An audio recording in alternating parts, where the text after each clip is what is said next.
ఎలా ఉంది ఇంకా అటు చూస్తే మీరు సుమారు ఒక 100 రోజులు మాత్రమే ఉన్నాయి ఎలక్షన్స్. ఈ టైంలో సిట్టింగ్ ఎమ్మెల్యేని జగన్మోహన్ రెడ్డి గారు అటు ఇటు చేంజ్ చేస్తున్నారు. రేపు వాళ్ళు మార్చిన వాళ్ళు ఎంతవరకు గెలగలుగుతారంటారు? ఇప్పుడు జగన్మోహన్ రెడ్డి గారు అనే వ్యక్తి పార్టీకి కానీ ఇబ్బంది లేకుండా మార్చిన వ్యక్తులైతే ఎవరైతే ఉన్నారో ఆయన సర్వే ప్రకారం సర్వేలు చేయించుకొని ఇక్కడ మన దర్శే పోల్చుకుందాం. మన దర్శి మీద నలుగురు ఐదుగురు మీద సర్వే చేశారు. నలుగురు ఐదుగురు మీద కూడా భూషపల్లి శివప్రసాద్ రెడ్డి అయితేనే అక్కడ మన పార్టీ బలంగా ఉన్నదనే మాటలతోటి చేసుకొని ఆయనకి ఇన్ఛార్జిగా రాత్రి ప్రకటించారు. పోతే జగన్మోహన్ రెడ్డి గారు చేసే సంక్షేమంలో దాదాపుగా 85% దాకా ప్రజల్లోకి వెళ్ళిపోయినాయి. ప్రతి ఒక్క సంక్షేమం ప్రతి ఒక్కరు ఇప్పుడు ఆయన కాబట్టి జగన్మోహన్ రెడ్డి గారు ఎవరైనా కానీ మీ ఇంట్లో మేలు జరిగినది అని అంటేనే నాకు తోడున్న వ్యక్తి ఇప్పుడు ముఖ్యమంత్రిగా చేసిన వాళ్ళు ఎవరైనా ఆయన కాబట్టి ఆ మాటలు అంటున్నారు. ఎందుకంటే ప్రతి ఒక్కరికి సంక్షేమం అనేది.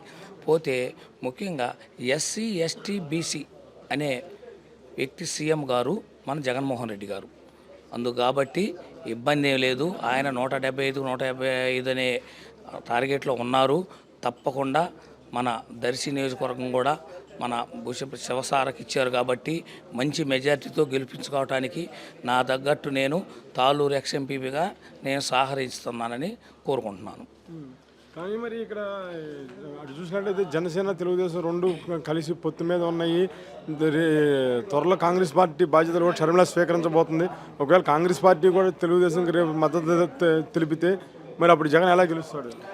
ఇప్పుడు షర్మిల వచ్చినా ఇంకొకరు వచ్చినా కాంగ్రెస్ అనేది మన రాష్ట్రంలోనే లేదు, అడుగంటిపోయింది.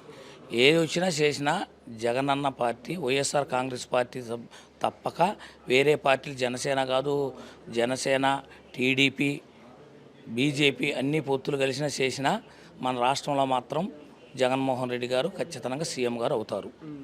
మీరు గతంలో జనం కమిటీలు చూశారు కదా, చంద్రబాబు పెట్టిన ఇప్పుడు జగన్ వాలంటీర్లను పెట్టి వాలంటీర్ వ్యవస్థను తీసుకొచ్చాడు. అవి బాగున్నాయి, ఇవి బాగున్నాయా?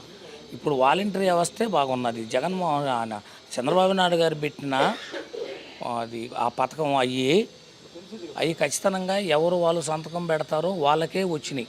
ఇప్పుడు వాలంటీర్లు వచ్చిన ఏదైనా డైరెక్టర్గా సచివాలయం లేకపోయి చేసుకోవటం అర్హత ఉంటే ఎవరికైనా సంక్షేమ పథకాలు ఖచ్చితంగా ఇంటికి పోయి వాలంటీర్లు 1వ తారీఖు కానీ 1వ తారీఖు 6:30 7 గంటలకే పోయి లేపి అవ్వాతాతలకి పెన్షన్ ఇచ్చే పద్ధతి చేస్తున్నారు జగన్మోహన్ రెడ్డి గారు.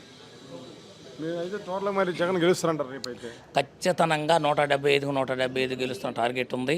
ఖచ్చితంగా సీఎం గారు జగన్ అవుతారు.